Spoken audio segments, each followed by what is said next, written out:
I haven't. Al Shahir. Hold on. Hold it. Aziz Al Shahir.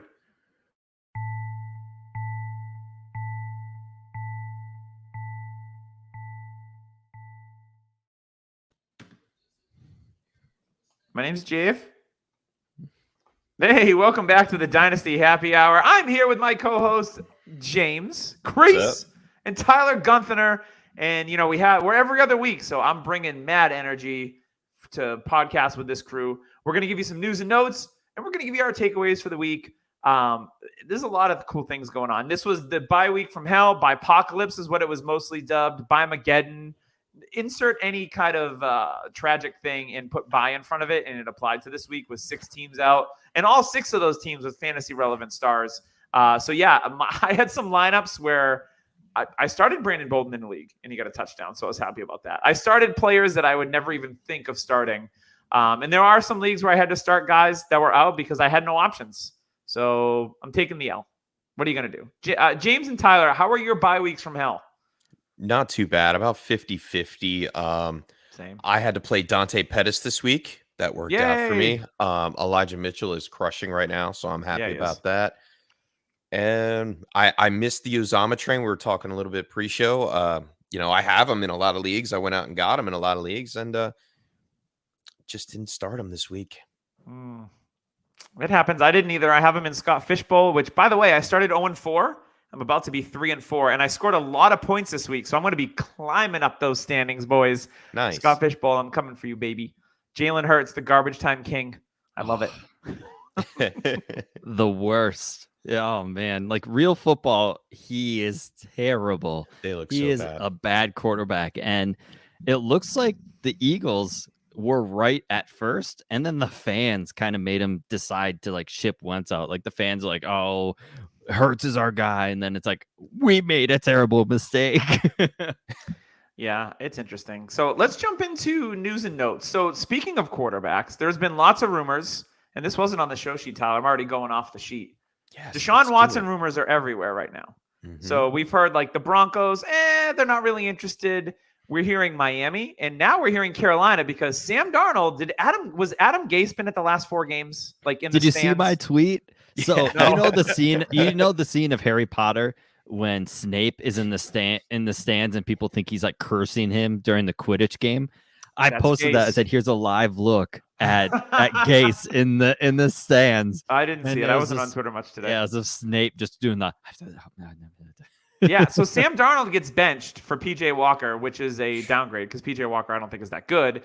But now Carolina's, there's whispers, is one of the places, Watson does have a no trade clause. So the Houston Texans are really at mercy. Like they can get offers from whoever, but if Watson's like, no, I don't want to play there, he won't get traded.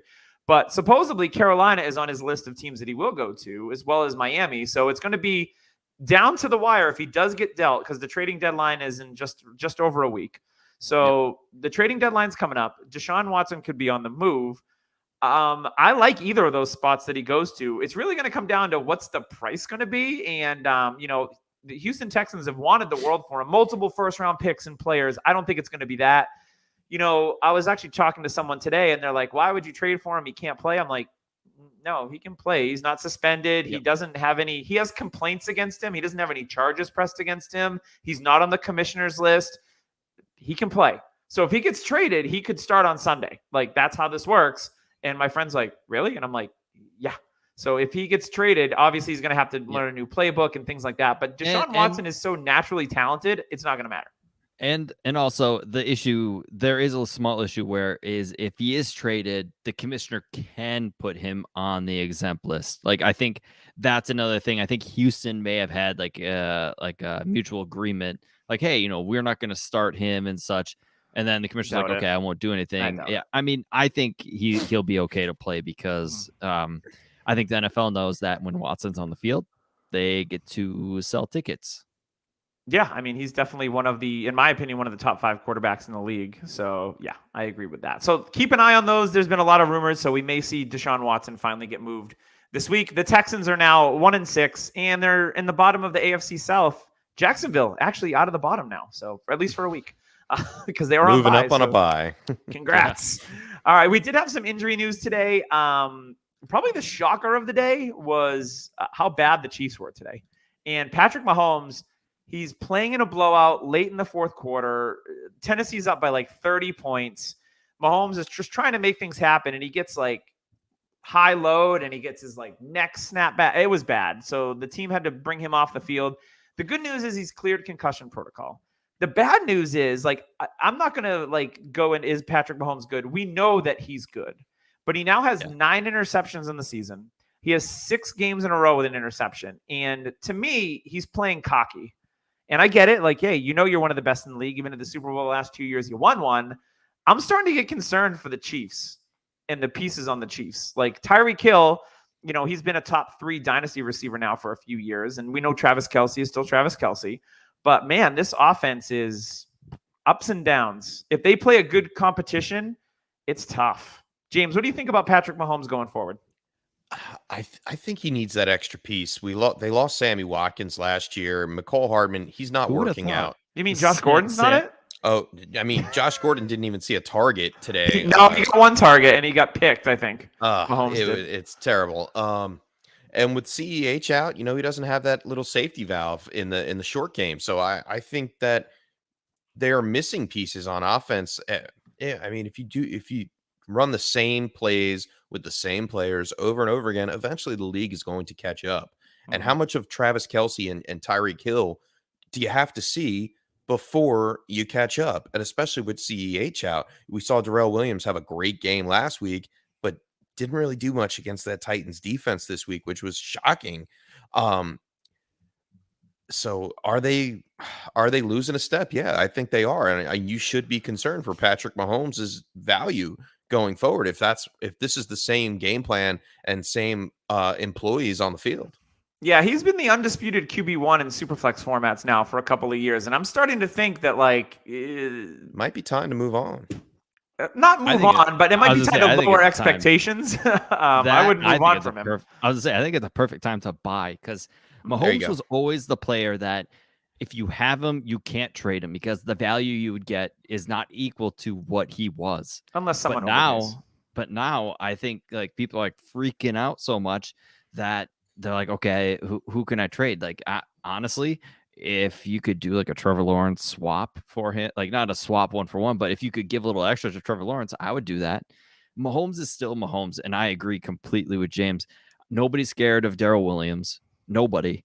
That all you got to do is double team Kelce, and you Byron Pringle and Demarcus Robinson don't do it for you. No, and you've got to, and all they're doing is doing umbrella coverage to stop Tyreek Hill from going deep. Like that. That's the play. Yeah. Double Kelce, and then you do that with Hill. Safety. You're just stopping the big plays, which is what they thrived on. And you can tell Mahomes, like, he's uneasy. He's kind of scrambling a little more than you would like to expect. He's not sitting in the pocket. He's nervous. Clyde Edwards-Helaire, as much as people don't want to agree, makes a tiny difference in that offense because people know he can run the ball a little better than Darrell Williams. So they're a little more, watchful of the running game. I do think the Chiefs need to make a move. I was thinking to myself today, who could they make a move for? Who could they trade for? Allen Robinson was the one that came to mind. And if they could go to the Bears, get Allen Robinson, that would change a lot.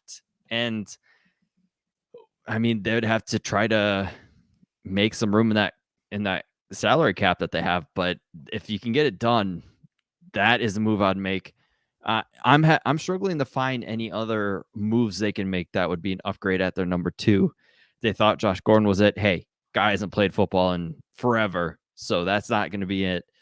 It's tough. What about a Michael Gallup? That would be great. That would be a perfect play. He's on a cheap contract too. Or if he's on his last year of his contract. Yeah. Or if Gallup comes back, a Cedric Wilson from the same team. He's playing. I think him and Gallup aren't far off when it comes to the player. Cedric Wilson's a good player. He's out of Boise. He was rated highly in the draft. He was, I think, I want to say a 5th round pick in the NFL draft that year. But yeah, I mean, there's options. It's just, is it a big enough upgrade to raise your expectations up to Mahomes again? and they need Clyde Edwards-Helaire back, or they can trade for Marlon Mack. Like, they need an essence of somebody to be that other teams are fearful of in that backfield. They did talk to Marlon Mack, so that's something I could see happening definitely before the trade deadline next week. Keep your eyes peeled on that, because if that does happen, it lowers CEH's value, and CEH turns into more of a Nyheim Hines in that offense instead of what he's been for the past, I don't know, 6 or 7 games. Yeah, no, I agree with that. I'm going to go over some just real quick injury roundups, and then we'll circle back to it. So I'm going to give you some of the injuries that happened today. Big one in the Jets-Pats game. Zach Wilson hurt his leg/knee, and it looks like it's probably a PCL injury. He's going to get an MRI tomorrow, so we'll find out how long he's going to miss. He probably will miss some time. So it's Mike White season. Maybe Cam Newton. Hey, who knows? We got Jonnu Smith exited the game with a shoulder injury. He was actually having a nice game. He was up to like 3 receptions for 50-something yards. And a rush. Which they pretty much give him at least a rushing attempt every Beautiful rushing play this day. Yeah. Diami Brown for the Washington football team went down with a knee injury. Malcolm Brown, running back for the Dolphins, went down with a quad. Not super fantasy relevant there. Miles Sanders was carted off. That was a big one for me. The steady drumbeat from Miles Sanders was like, this is the week. This is the week. And then he gets hurt in the first quarter, and it was an ankle. Hopefully it's not a high ankle sprain. Hopefully it's something like what Joe Mixon had a few weeks ago, where it's a low ankle. He misses a game, and then he'll be back, because we were seeing his usage in the backfield increase.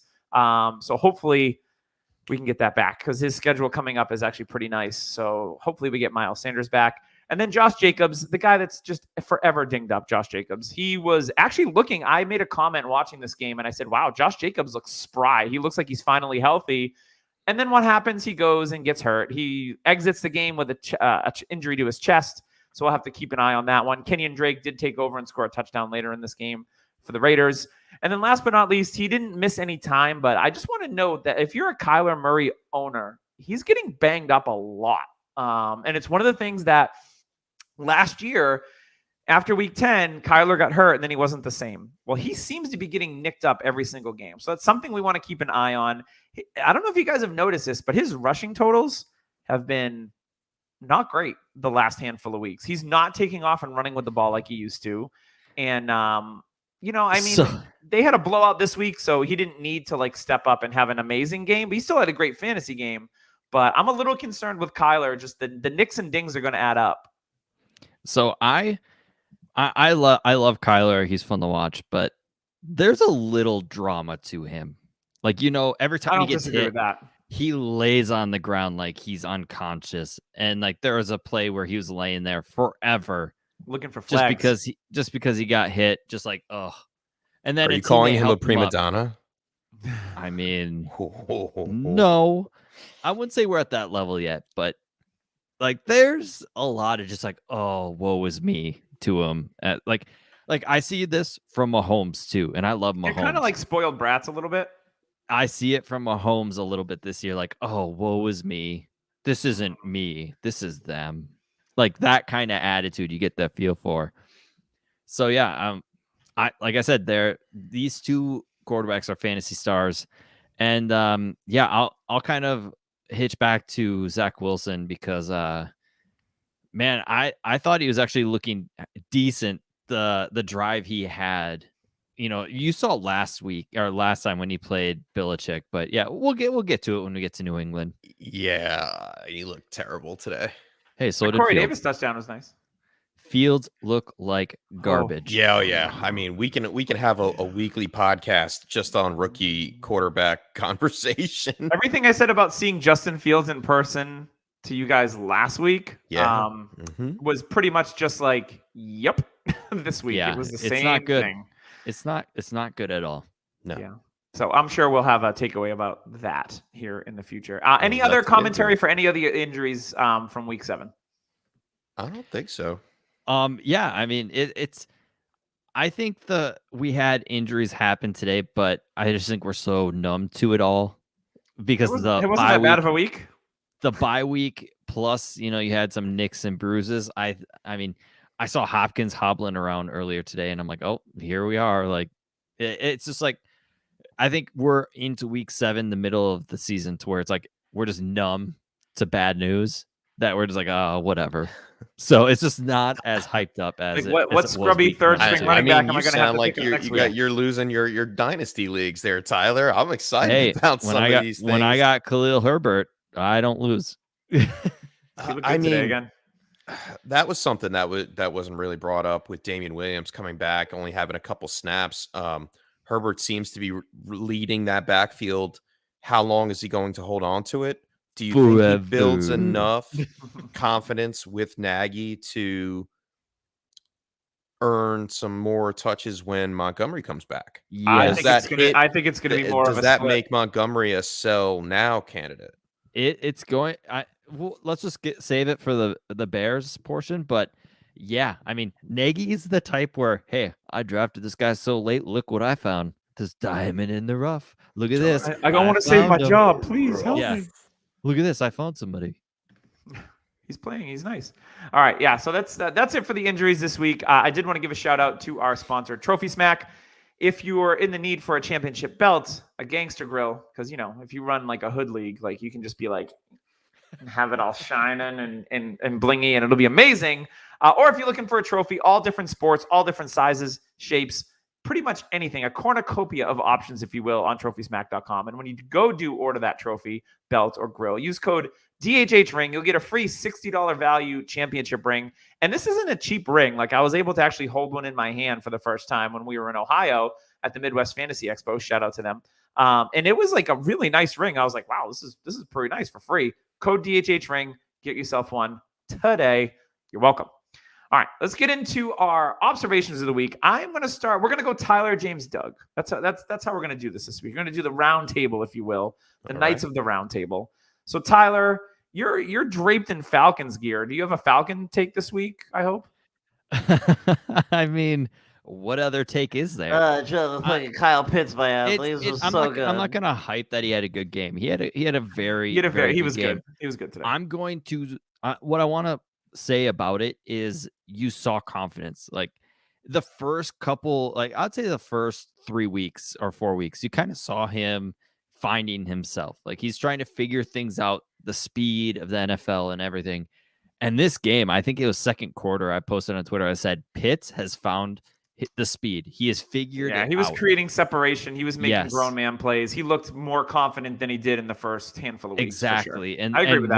When he built that confidence, like you saw another level. And I think Matt Ryan realizes it too. Like, hey, I could throw 50-50 balls to this guy, and there's like a 70-80% chance he's coming. Calvin Ridley's over there like, yes. And that is the difference. Like Calvin Ridley's getting hit hard with the target share because Pitts is so dominant like right now that is a negative in this whole thing. But yes, Kyle Pitts, where do we have Kyle Pitts in the tight end landscape? Because the people had Waller in front of him after week 1, after his big week. I'm stuck at 1B behind Kelsey still, because I can't get off Kelsey just because of how involved he is. But Pitts is very close. I'm going to say this. I know Kelsey, he's 31. He's still great. But if you're making a move and you can trade Kelsey for Pitts, I would do it. You might even have to do Kelsey plus to get Pitts in leagues. That is, yeah. And at this point, I think I'd be okay with it. Like, yeah. I just traded for Kelsey I got an offer. It was my Jalen Hurts for Kelsey in a 2022 first in a Superflex league. It's with our friend Al, needs a quarterback. I saw that offer in my inbox, thought about it for like 5 to 10 seconds, and then hit accept. And I was like, cool.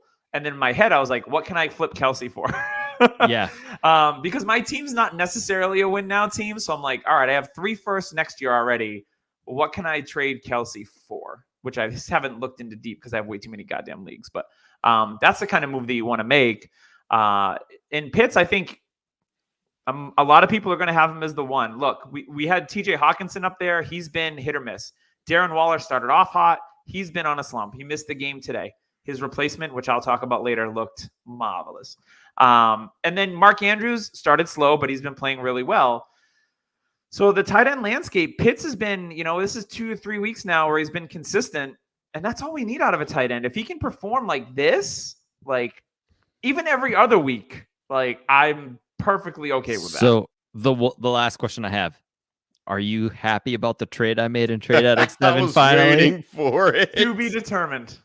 What was that trade again? Can you refresh our listeners' 2 memory? firsts, 2 seconds, and I think that was it. I don't think it was that much in hindsight now. Like pick wise, I don't think it was too much. We got to keep our 112, which turned into oh god, I don't even remember. Rondale, I think I picked. Right. No, we got to keep 202 or something like that, which was Rondale. You gave me the choice, and I went Rondale over Elijah. Which seems like another hit. I mean, we are just filled with dirty. Anthony Schwartz in the 4th round. I mean, that could turn out to be another diamond. We got Khalil Herbert late too, so we're stacked, son. Take that, son. Speaking of sons, Riley, you're going down in that league. He should have lost this week. Memphis, if you would have started somebody other than Kareem Hunt. Idiot. Stupid. Randall. All right, James, what do you got for this week for your first observation? First observation. I mean, can I just pick the game? Is that what we're doing here? I don't care, man. Go ahead. The Eagles stink, man. Eagles stink very, very bad. And Gainwell cannot do it all by himself. That's what I took out of that. No. Like he is not Eckler. He's not. Yeah. Maybe he needs to pick up maybe some weight. He definitely doesn't have. He's definitely not like. Can I say this? He's not like a Khalil Herbert. All right, can I jump on that train? Can I jump on that Herbert train? Khalil Herbert's 5'9". Yeah, but he's more stocky. He runs through the tackles. Like Khalil Herbert's built like Devonta Freeman. Built like that. Yes, that's a great comp for him. Didn't get too many targets and receptions, but Jalen Reagor had a great catch, not the touchdown catch. I'm talking about the jump ball that he had. It reminded me. It reminded me of some of his college film. He's done that a couple times this season. Pretty much free. He gets like a couple targets a game. I know he doesn't hold too much value, but that's something interesting. And I mean, if you really want to talk about the meat of this game, it's obviously we talked about Jacobs getting hurt, Drake coming in, doing some work. Hurts, he stinks, man. He can't, like, he doesn't have control of that offense. You can tell. Bad snaps, the fumbles, the turnovers, the bad decisions. If I have him, he's good for fantasy. Okay, how long will he be a franchise quarterback? And that's what makes me nervous about Jalen Hurts. I have him in a couple leagues, and as long as he's producing, you have a sell window, I guess, until the trade deadline. But he's one of those guys that I'm putting on my candidate list for expulsion this season. Who was it? Who was it that called him Tim Tebow?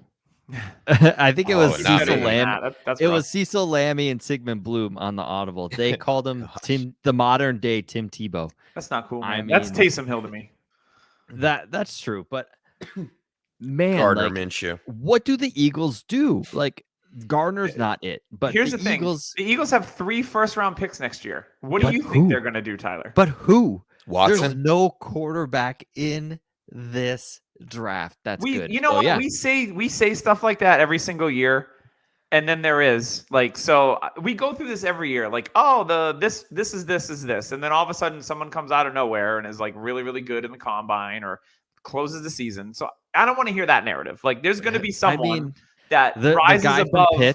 The guy from Pitt, the quarterback from Pitt, he's all right, but like nobody's burrowed the season. Nobody's really done that, and I've kept up with college football thanks to being in Pigs 2 now. Like I've got to actually focus on that and see if I can snag up anybody. But man, like it's slim pickings. Like Howell isn't producing like we thought. He's like a late first rounder now, but honestly, I don't think it matters about talent. It's all about coaching, situation, and what the quarterback is dropped into. Like Tua could be great somewhere else, and we just don't know it. Like that's the issue. I mean, Jalen Hurts wasn't good in Alabama. He was really good in Oklahoma. Exactly. I mean, what if they bring in Lincoln Riley? Yeah, you never know. All right, you ready for my observation from this week? This is going to be one of my favorite dynasty players. I've got him on a lot of rosters. Picked him up in a redraft league when I saw that Darren Waller was out. I have always called him Baby Gronk because physically he reminds me of Rob Gronkowski. His athletic profile is very, very good. I've always liked what I've seen from Foster Moreau. Now, I've got him on probably 70% of my dynasty rosters. And again, I'm the type of guy that likes to collect athletic tight ends and hope that they eventually become something. And it's worked in the past. It's worked when I had Waller and Logan Thomas and guys like that. So I've been on those guys before. Dawson Knox, perfect example. He's having a breakout season. I know he broke his hand. Hopefully he's back soon to score more fantasy points. Yeah, there you go. Yeah, so Dawson Knox was having a breakout season. And that's another guy that me and our former host, Tim Keller, man crush. Foster Moreau is one of those guys. And I was really looking forward to seeing how he played with no Darren Waller. And Foster Moreau looked great. Like 6 for 60, a touchdown. He's a tight end 1 on the week. It's going to be one of those things, though, because Waller is signed long-term, that you're not going to get anything out of it unless there's an injury. So you sit on Foster Moreau, and you either wait until Darren Waller's done because he's in his, late 20s? Yeah, I think he's 29. And I think Moreau is a free agent at the end of next year because he's in his 3rd season. So, yeah, you're looking at guys like that, and those are the kind of guys I want to have at the bottom of my roster because I know once Foster Moreau, it's like David Njoku. Once they go on to another team, you're hoping that they're going to be the featured tight end in an offense. And I think that Foster Moreau could do that, just like I think David Njoku can. And we've seen Njoku flash in a couple of games this year. And we all know he's going to be out the door next year. They picked up his 5th year, but they have Harrison Bryant waiting in the wings. Austin Hooper's making money unless they cut him because they're going to be in a little salary cap thingy if they, try to re-sign Baker. But Foster Moreau is a guy that I know it's going to be hard to trade for him now. I've already had him on rosters, but maybe let it cool down. And you wait 4 or 5 weeks. People forget that Moreau had that big game. Waller's back. He's balling out. And then you make a move for Moreau. And again, it's one of those take time. This is how you build a dynasty team if you're looking to win in a couple of years. Guys like Moreau and Njoku are exactly who I want on my roster because I think that they can be big-time tight ends in the future. I think Moreau, by the time he's a free agent, is going to be 25, 26. Totally cool with that. He doesn't have a lot of wear on the tires, if you will. So love those types of moves. Really happy with what I saw out of Moreau because I know he's a talented guy and he just verified it for everyone. Tyler, back to you. So if we're going a little team base, I'm going to go with the Bengals, and Jamar Chase is wide receiver 1 in Dynasty. Period. Like, I get the debate. I get how other people could have, Devontae Adams. He's just so no. He's gonna be 30 next year, and he's gonna be a free agent. We know where he's gonna be. Chase is it? Like, I know people gave him a hard time for dropping balls. I saw him catching balls today that people probably didn't even imagine him, even having a chance for in the preseason. But man, that connection did not lose anything from LSU to Cincinnati. That long touchdown was a grown-ass man play. That was all Chase. That was a 15 to 20-yard gang. Chase broke a tackle, spun when his hand was on the ground, and then took off. Like that.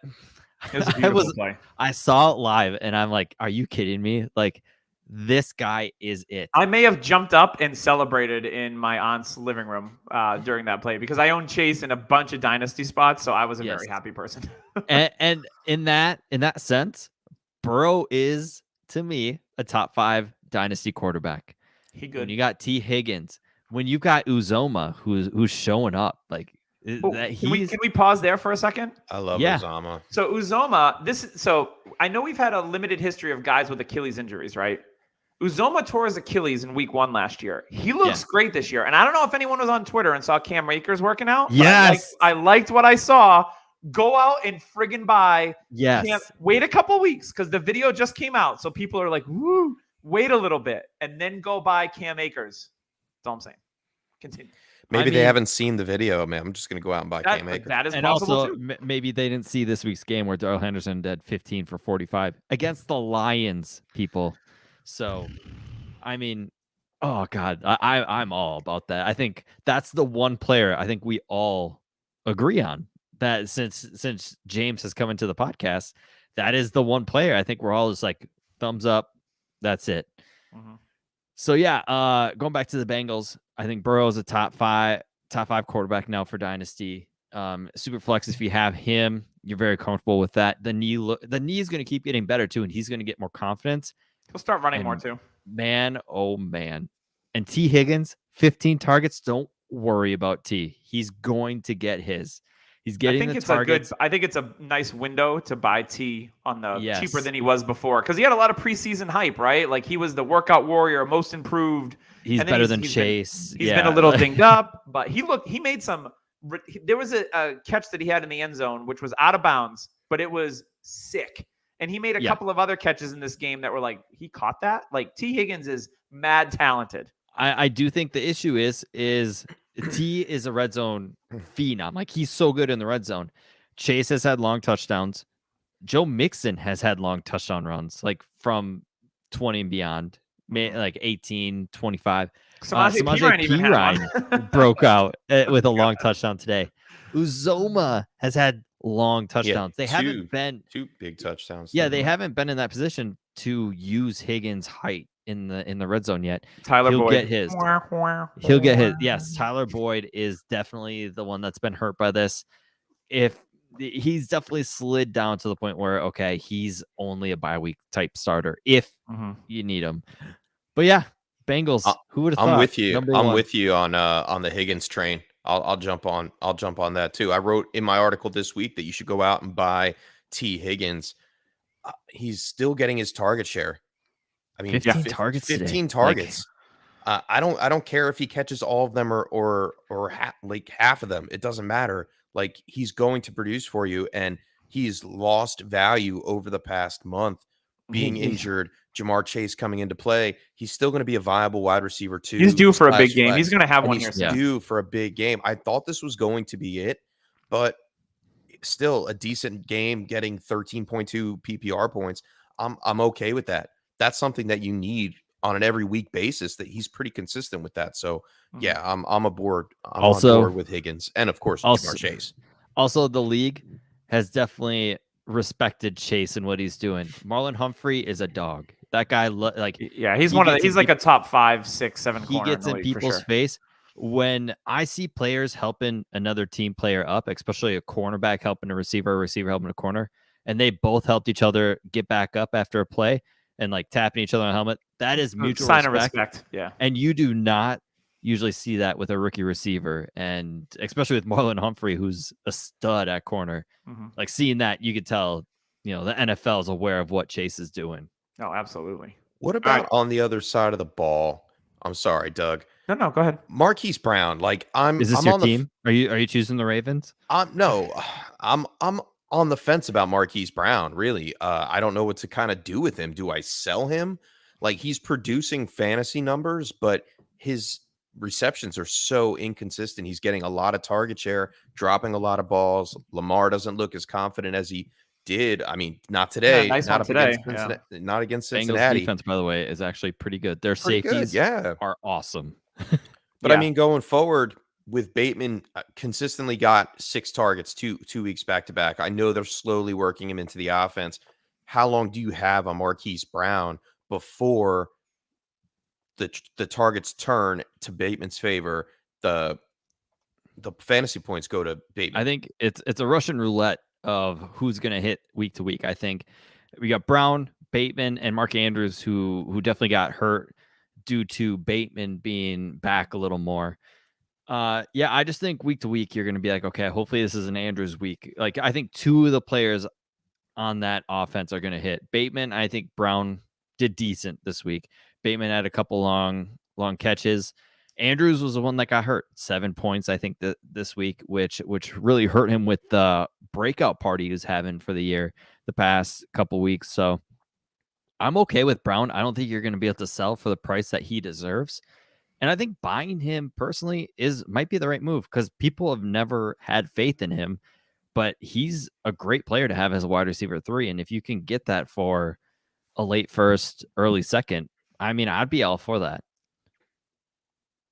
All right, James, it's your turn now. Oh, and now it's my turn. I just spoke. Nope.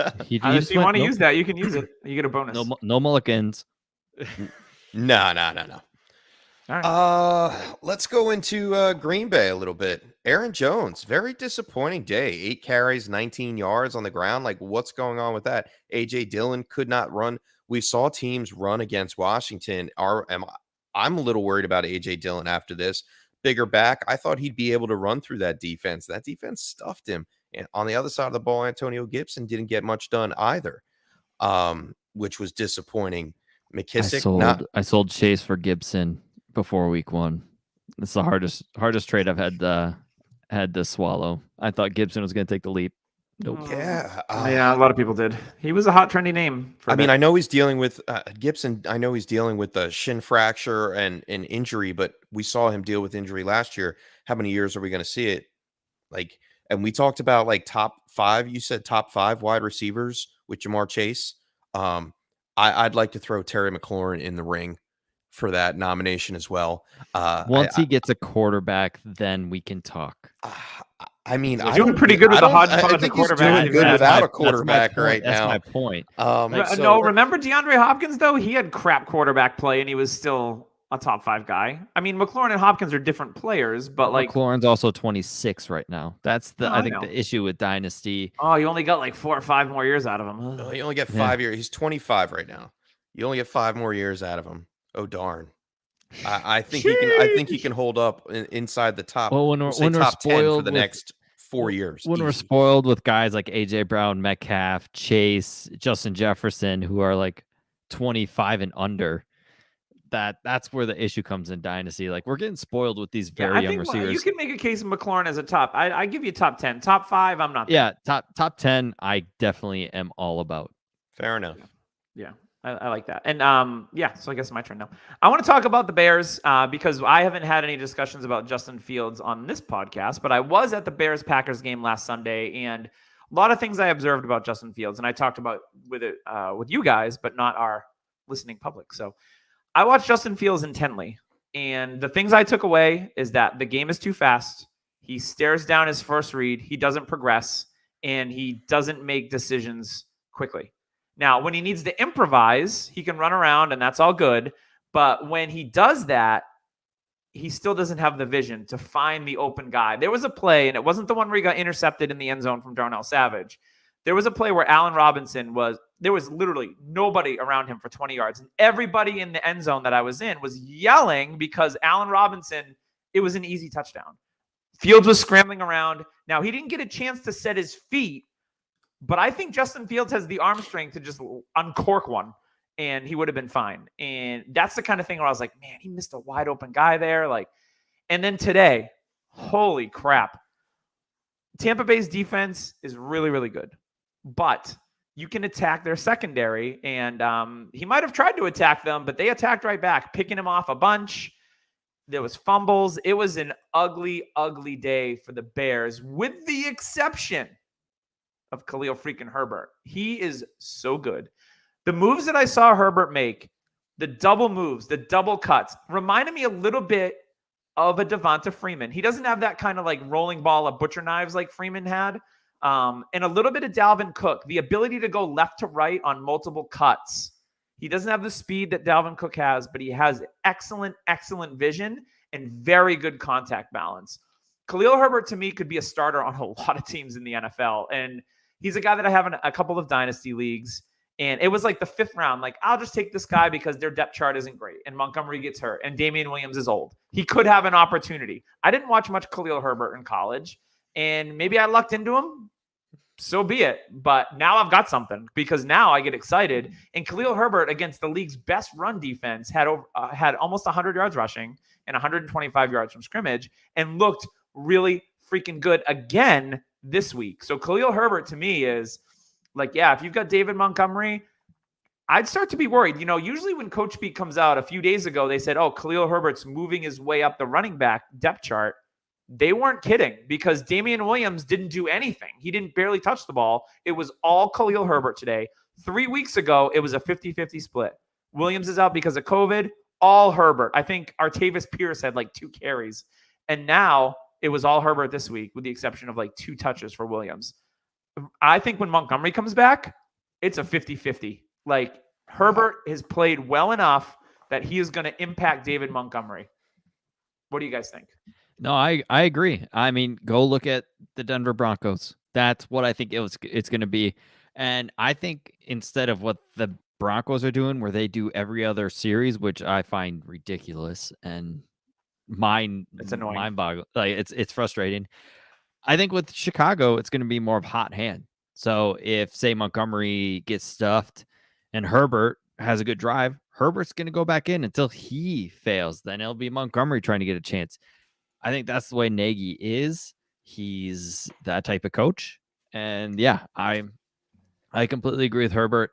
He was one of my favorite 4th-round picks.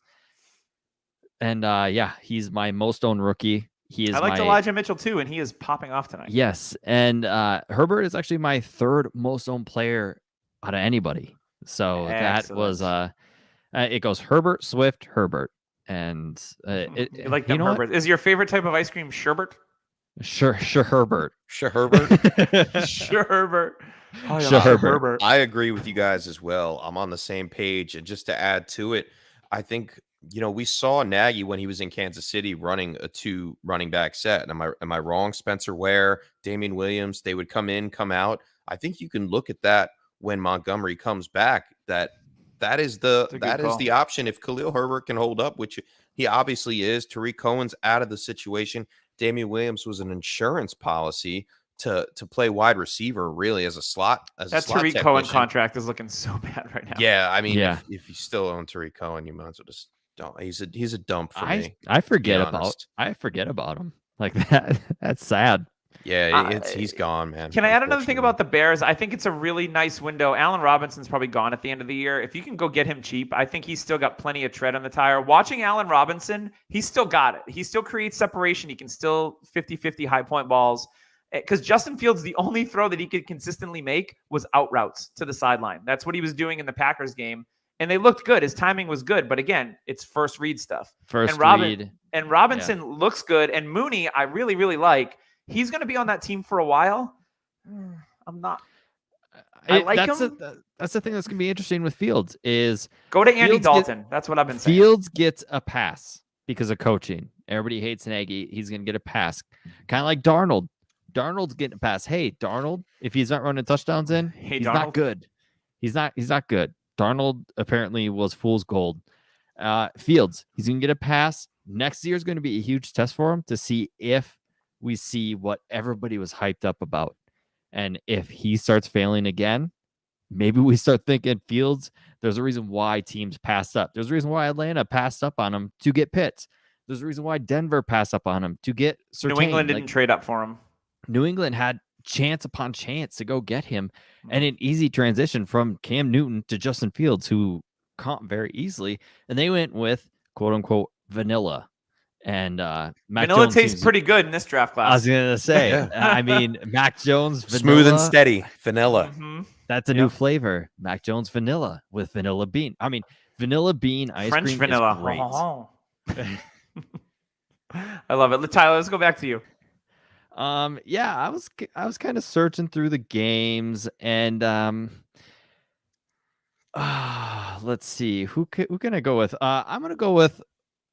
I'll go with the Jets, and it's only because of Zach Wilson, and it's all based off of maybe LaFleur isn't the LaFleur we thought he was going to be.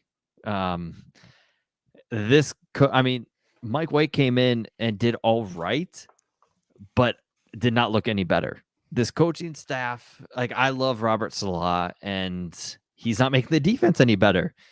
I really got a lot of injuries on the defense too, though. That's very true. But I mean, the Jets obviously need a weapon. Michael, when you're playing Michael Carter in the backfield, Denzel Mims. No, please get traded. By the way, like send him somewhere. Anyway. All I'm thinking of is in this draft class, Treylon Burks from Arkansas, the wide receiver who's a monster of a man, scored 3 touchdowns, tearing it up, probably runs like a 4.4. Dude is like DK Metcalf, like the style of player. If they could go get him, that'd be great because he would be a difference maker. And you can put Corey Davis as a 2. You can put Elijah Moore as the slot receiver, which I think he needs to be at, but they're not going to because they have two of the same player, Jamison Crowder and Elijah Mitchell playing on the field together. Like, I don't know what these guys are doing. They also have Keelan Cole, who's a bit of a big slot too. Yes, and it's just they don't have that dominant X receiver. Corey Davis is a Y.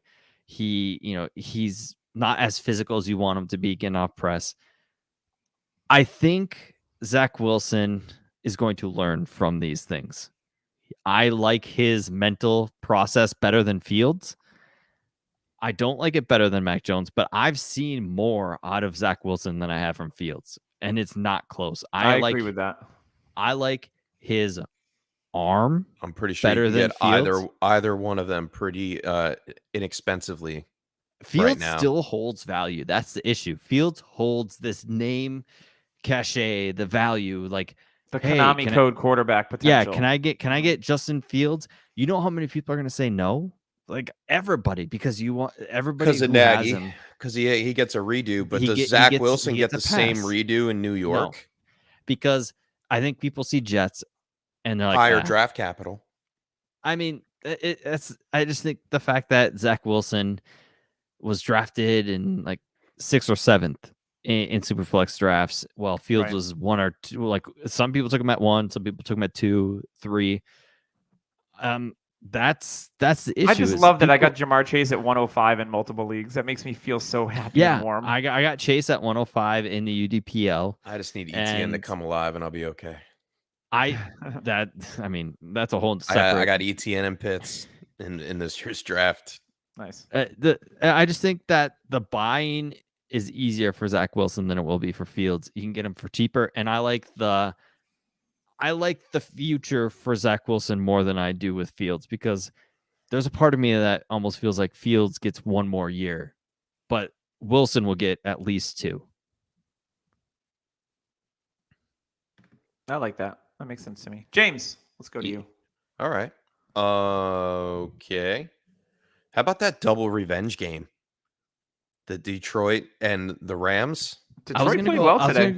I was going to go Detroit because of my boy, but that's just so wash. I'm not going to talk about I know. I'm not going to talk about the big names that hit here. I'm going to talk about the wide receiver 3s on the teams. In the good one, Van Jefferson. Great acquisition. If you can go and get Van Jefferson right now, I'm definitely doing it. Wham Bam, thank you, Van. Wham Bam, thank you, Van. Especially if they move on from Bob Woods. He got 7 targets. I don't even think they need to. I think they've integrated Van Jefferson to spread the field and run the post route. Like they brought Deshaun Jackson onto the team to be like, here, do what this guy does. Run really fast down the field, run the post route, and you'll be fine. And then, the other guy that I'm a little nervous about is Amon-Ra St. Brown. Now, I know he's a rookie. I know he got covered mostly by Jalen Ramsey this week, but he got a really big goose egg, and that's something that we hadn't seen from him yet. Is a goose egg, especially in a game that they went back and forth and they needed him to come through. I don't think there was any injury involved or anything like that. I just think he just was not targeted. And that shows concern when they are down or in a big game. Why didn't they throw to their wide receivers more? Who looks good, and he's probably, if he's not rostered, he probably should be because he's had some usable weeks already this season. Khalif Raymond. Yeah. He was the bigger name this week. 113 right now. He's been solid, and he had a 2 touchdown game just a few weeks ago. And there's no I don't know when Tyrell Williams is coming back. Do I even care? No. Quintus Cephas is on the but Raymond is looking. He's being productive. And the thing with St. Brown is that he's had 7 or 8 targets for the last few weeks up until this game. So I'm hoping that it's just a Jalen Ramsey thing. I think it. I could chalk it up to the Jalen Ramsey thing. We'll see how he does the next week up against Philly, but. Yeah. If he doesn't do anything against Philly, then we've got a problem. Just something to think about. Not necessarily, because if he pulls Darius Slay has been lockdown corner all year. Like the stats against Slay, nobody's producing against him. Maybe that's what it is. Maybe it could be another week. He's the bigger receiver, and he's getting them heavier coverage. Yeah, they're probably like, hey, you know what? St. Brown's their best receiver, so put our best corner on him because who else they got? Yeah, another team that would love to have a X receiver. And a new quarterback. Goff They played don't need well. to run. Goff played well. No, they were in that game right until the end. Yeah. The red zone pick by Ramsey was definitely a mistake, but Goff didn't look terrible. No, I agree. It wasn't bad, but Swift, man, he's so damn good. He's so good. He is very, very good. All right. So to me, what do I want to talk about here? Ooh, there's not a lot of options here. Let's talk about the Cardinals. How about Zach Ertz? Yeah. I'm First on it. game.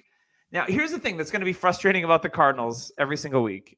Kyler Murray's going to fake an injury. No, insert a lot of mouths to feed, but it's true. You've got Hopkins.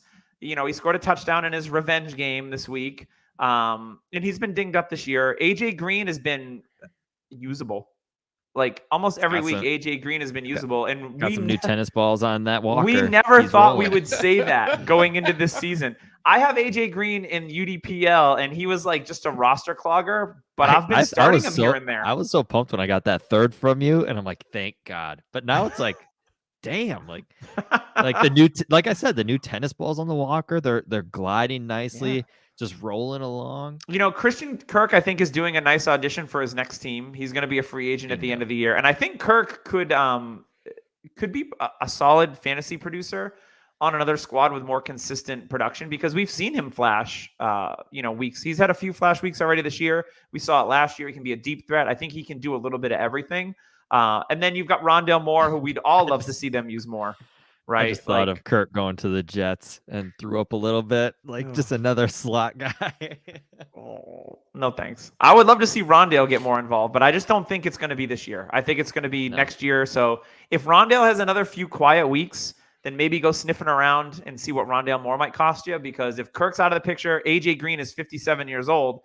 All of a sudden, Rondale Moore could be the number 2 pass catcher across from DeAndre Hopkins. Definitely could happen. And they started to use him, what was it, week 2 or 3, where they were using him all over the field and we're all drooling and we're like, Rondale Moore season. Oh. And then they go back to kind of like this spread the ball around offense. And James Conner has been surprisingly useful. He scores another touchdown this week. He's looked good. And he's got 6 touchdowns now, I think, on the season. So who thought? That was one of the guys where he was a late free agent signing. And I was praying for his dynasty value that he would go to the Cardinals to pair up with Chase Edmonds, and it happened. So I was very happy to see that. But Ertz, getting back to him, he looked good. Again, it's going to be inconsistent, though. Like how you pretty much, if you own Zach Ertz, you're probably not going to be able to sell him. So you're going to have to ride this out until the cows come home with Ertz. Or if you can flip him to get a pick, you probably want to do that, because I think he's towards the tail end of his career. But a team that wants to win now, Ertz could be a piece that they come and look for, and I'd be willing to sell him to a team that's winning now and see what you can get for him, because I think after this season, who knows? Ertz could be toast. I like him in Arizona. I mean, we saw the way they utilized Max Williams, and if Max Williams pretty much came out of nowhere, he was competing with targets with Dan Arnold last season. Max Williams comes out of nowhere, and now Zach Ertz automatically in his first game gets 5 targets and a carry. Like, that's something like saying, hey, they wanted him on this offense. They needed somebody with a spark. And I don't think Zach Ertz is dead. I just think he was competing too much with Dallas Goedert and bad quarterback play.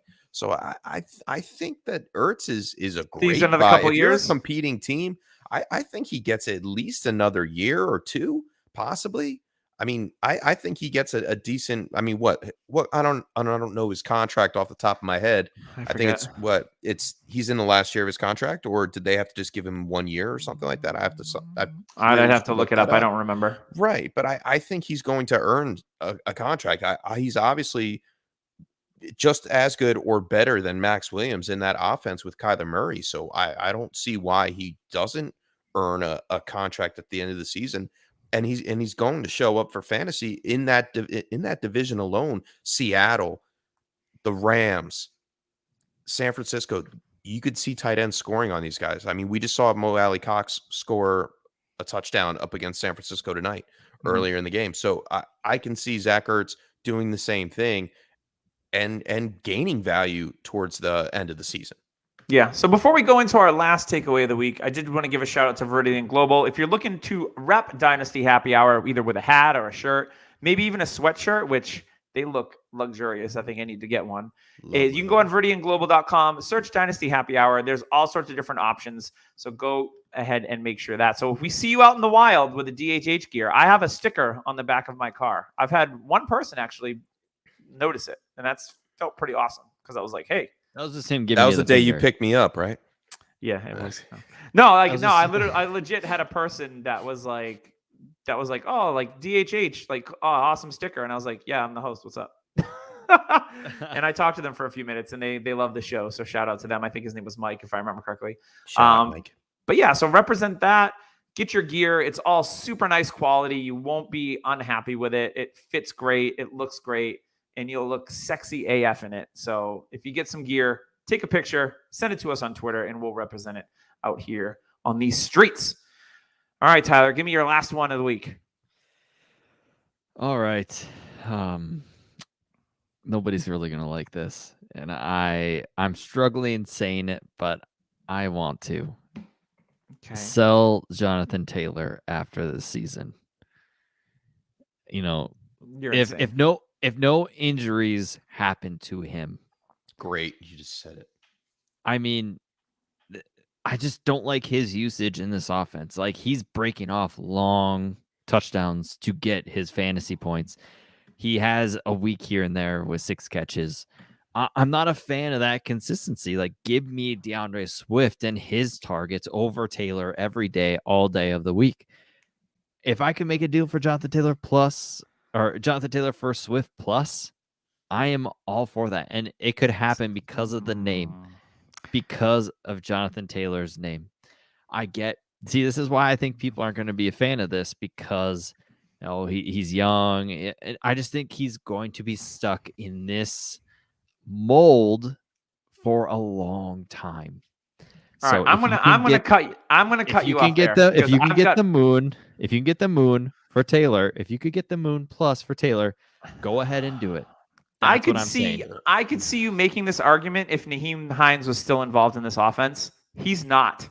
He just dropped a big 50-yard bomb tonight. Hines did? Yeah. So Hines has 2 targets in this game, the same amount as Jonathan Taylor. He has 1 carry for 0 yards.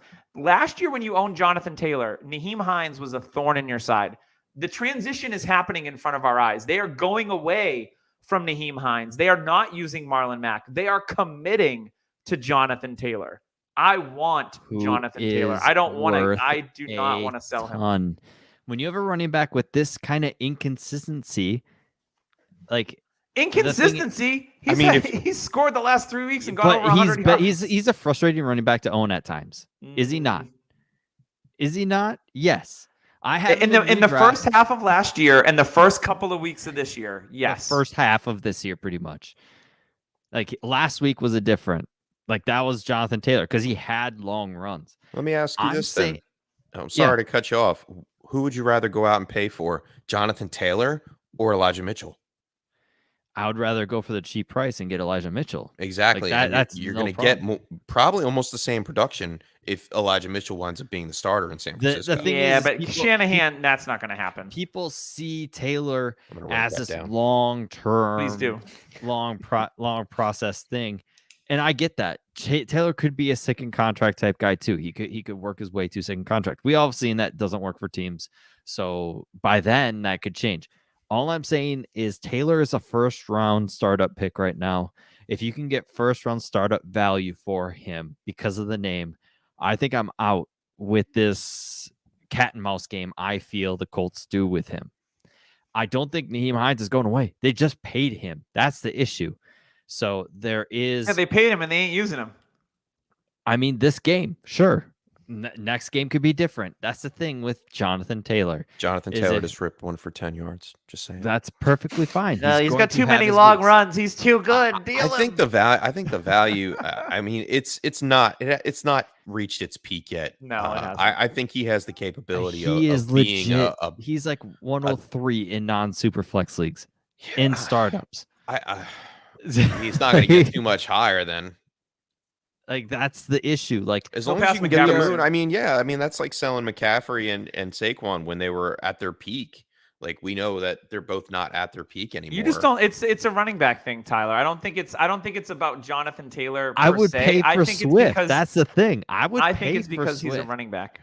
I would pay for Swift. But here's the You think thing: you could trade- Swift is you think only you could doing it with trade receptions. Taylor? Jonathan That's Taylor what is I'm doing it good on with the that. ground, and I he's am getting catches. good.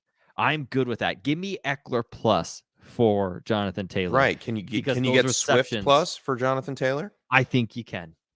You can. I agree with that. Wasn't DeAndre Swift like the 102 in October 102 ADP? in DLF ADP, yes. So you but ain't gonna in- get Swift plus. But that's according to ADP. Two people, random people, yes. I think Random Taylor people. holds more name Hey, I'm value. talking to Barbara related, on not St. industry Lawrence related. Street. Barbara, would you do this deal? Hey, Doug, I'm only talking to 70% of our audience here because we're not focused on Twitter. We are focused on our listeners, and our listeners are here for help. And hey, if I can get those targets, which I think aren't going away for his career, I'm all for that. Targets are worth more than a rush to me, 100%. Well, I mean, that's statistical fact. They're worth twice as much. Yeah. And I'm not saying Taylor's bad. That's where I think this comes into play. Like people are going to be like, wow, Tyler. No, I'm saying why do you hate Taylor? I'm saying based off of value, I'm going back to Tim You like Clyde Keller. Edwards-Helaire back in the day too, so I'm going back to Tim Keller and I's process when McCaffrey is 101.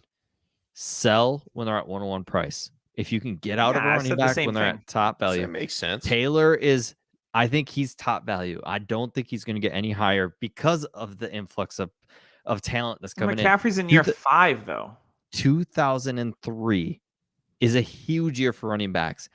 Bijan Robinson. 2003? 2023. You want to add 20 years to Jesus, that? Yeah. God, I'm old. I'm saying it's going to be another huge rush of young running back talent. In 2003 okay, now. but then can you hold on to? I would hold on to Jonathan Taylor for at least one more year then, and make sure that you risk injury, you risk all this stuff. Okay, right, but it all depends if you're in win now or rebuild mode. Like if you're in rebuild mode, you're not going to give away Jonathan Taylor. You're going to want him for the future. If I can sell for a Swift Plus, if I could sell for, like, if you could get 2003 was the Larry Johnson year. Wow. If you can get Larry Johnson for Jonathan Taylor in 2003, yeah, I'm all for that. No, I'm just saying based off of where he's at in talent, like he's a sell in my eyes. Fair enough. And I know you guys are against that because this is my whole point. Everybody loves Jonathan Taylor, just like everybody loves Justin Fields. Not everybody loves Justin Fields, but okay. Yes. Jonathan Taylor was 2 years old in 2003. Everybody loves Jonathan Taylor. Everybody in the world. I like him. He's a fun runner. I think he would blow up if he had 30 carries a game. I think he's in line with. I think he's so close to Nick Chubb in running back. I mean, he's on pace for like 28 carries tonight. That's perfectly fine. He's gonna have these weeks. Is what I'm saying. But I'm saying for the price you can get for him, it's worth checking around. If we can get Swift plus, I'm all for that. If you could get somebody plus, like up in the upper tier, go do that. Stay away from Barkley. Stay away from McCaffrey. Stay away from those. And hey, if you can't get another younger running back plus for him, hold him. That's fine. Hold him. He's going to get you points. You can get Swift and throw in Cam Akers, injured Cam Akers? I don't think honestly, it would happen, but there's a chance. I might try. There's a chance if you throw out Achilles injury and like the history of it, because that's all I got thrown at me for everything. Wait for Cam to come back strong and look awesome again. I mean, we've seen Marlon Mack come back now and look great. I mean, and Uzama. I knew this take was going to get a little heat, but I'm fine with it. Are you going to write this one down, James, or jot this one down? No, I don't want to remember this conversation about Jonathan Taylor. All right, let's go to let's do it real quick and then get the hell out of here. James, to you. Give me your last observation. My last observation. Oh, man. I don't even know if I have another one, to be quite frank. That's fine. I got one if you want me to go. Yeah, you go, and then I'll get my last one. I want to talk about the Patriots because I'm a Patriots fan, and Mac Jones over 300 yards today, couple of touchdowns. I know it's the Jets, but he has definitely looked the most poised and the most NFL ready. Trevor Lawrence is getting better. So I'm not saying he's better than Trevor Lawrence. We all know Trevor Lawrence is an amazing prospect, and he has improved over the weeks. But Mac Jones is by far the most ready guy to run an NFL offense. Now, I'm just waiting for them to take the chains off of Mac Jones a little bit because they're not he's not throwing downfield a ton. They are running a ton of trick plays, which is like every week they're doing 1 or 2 trick plays that sometimes involve Mac Jones and sometimes they don't. Kendrick Bourne had a passing touchdown. Last week it was Jacoby Myers that had one, and they've had all these trick plays. But I like Mac Jones a lot. If he's a guy that he may not be the flashiest like top 5 QB, but he should be a QB1 for his career. And, New England, obviously with them spending in free agency, Hunter Henry has been really good. He's scored in 4 straight games now, and that's all you need out of a tight end to be a tight end 1. Jonnu Smith has had a really bad game a few weeks ago, but we all know he's talented. I just wish that they would have surrounded him with other wide receivers not named Nelson Aguilar and Kendrick Bourne. I think Jacoby Myers is fine. And I think this running back room, Ramondre Stevenson was a surprise healthy scratch. And why did that happen, Doug? I was pretty about that. Pissed off about that, to be completely honest. Brandon Bolden has a great game. He came back as their pass catcher when all the data was telling us that Stevenson was taking over that role. And then all of a sudden, Stevenson gets scratched. Bolden catches 6 yards and a touchdown. JJ Taylor had touchdowns today, too. JJ Taylor had 2 short touchdowns. That could have been Ramondre Stevenson could have had a big game this week. So I was bummed. I wanted to use him in a league, but obviously that didn't pan out. So I think going to use him in Scott Fishbowl. Yeah, so I think Ramondre, if you can go out and get him on the cheaper side of price, I would do that. I like Ramondre Stevenson a lot. I think that he will be involved in this offense. I just don't know why he was scratched today. But Damian Harris continues to look good. He looked great against the Cowboys. He had a great game against the Jets. He looks like he is the clear-cut number 1 guy. The only thing you got to worry about with Harris is if the Patriots are getting blown out, he's going to get game scripted out. He's not going to be super involved in the passing game. So that's something to look at there. But my biggest takeaway was Mac Jones. He's looked really, really good. I know he's had some interceptions. Some of those aren't all his fault, but I think he's only going to get better going forward. So I like Mac Jones as a future QB1 in your Superflex leagues for sure. Mac Jones is going to be good. Right on. And then I guess I'll close it out with mine. I'll finish with my team, the New York Giants. Wait, we won today. Maybe it's because every time I bet on the opposite team, they win. I'm just going to keep betting on the opposite team facing the Giants, and maybe we'll actually make the playoffs. We're gonna need more sponsors to help James get out of the red in his bank account after this. But let me give a little piece, a little snippet of this game. It was an ugly game. I wasn't too impressed with it. A lot of injuries. It was like the talk of the town this morning. If you had any channel on, they talked about the Giants game with multiple injuries. Kenny Golladay, Shepard, Saquon Barkley, obviously. But in all of that, we saw Dante Pettis start to get targets last week. He had 11 targets last week. All right. And I've fallen for this hype and dream. But wait, I loved Dante Pettis. He was now come on. It's 2 weeks in a row, guys. He caught all 5 of his targets this week for 39 yards and a touchdown. He caught passes? He caught them. He caught them. I mean, he never had problems with drops. He never had problems catching problems. the balls. He had Shanahan problems. And due to the depth chart situation, he has come up through the ranks. He's a veteran presence in that offense. And you know what? If we don't see Kenny Golladay working out, and we don't see Slayton get re-signed after his contract's up, I believe this year, why not Dante Pettis in this offense? Shepard's on his last year deal. They have Kadarius Toney. I think Dante Pettis fits into this offense as a piece going forward. He's only 26. I think he shows up. We'll see next week. I mean, I have him in all my leagues. I picked him up dirt cheap off the waiver wire for $1. Yeah. And he's got Kansas City this week. And then they're going to have to throw against Las Vegas, which I don't think they can do. But they can throw against Tampa, Philly, Miami, Dallas, and then Philly again in week 16. Dante Pettis might be a piece that you can go out and get. If you're in a win now mode, you need an extra flex player here or there to cover some of your wounds. So I think Daniel Jones might be an okay quarterback too. That's on a per week basis. per week. I've got to say the toughness he has. He has grit. Oh my God! After He's that a New catch, Yorker now. He got smoked after that catch and just got up. I'm like, oh God! Like Kyler and Mahomes would lay there for a long time, wait for an offensive lineman to pick. Yeah, Kyler would just be. He'd be on his back with his big ass head, looking like Kazoo.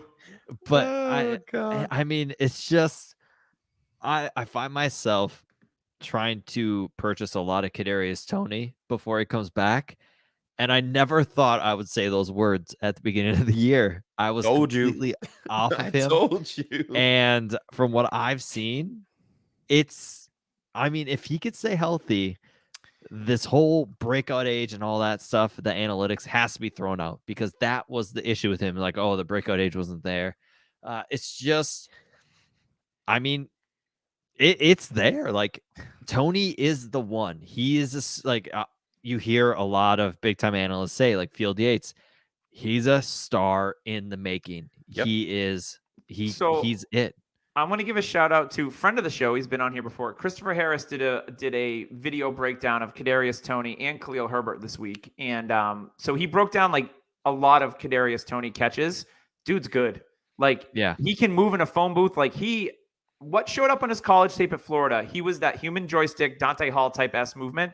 And it's showing in the NFL, and he's creating separation very, very nicely. So, yeah, I agree with that. Go get Kadarius Toney if you can. If you already owned him and you used a second-round pick on him, like, I think that's definitely going to pay off because he's shown that he can do it. And, it's just a matter of, like, yeah, he's got to get healthy. I've got him in a couple redraft leagues. I blew a little bit of fab on him, and I'm happy because I think Kadarius Toney could be like a possible wide receiver 2 down the stretch. I got him at the 210. In a league. I got him late in a league, and I traded him this week. You got him late. I got him at 210 in UDPL, excuse me.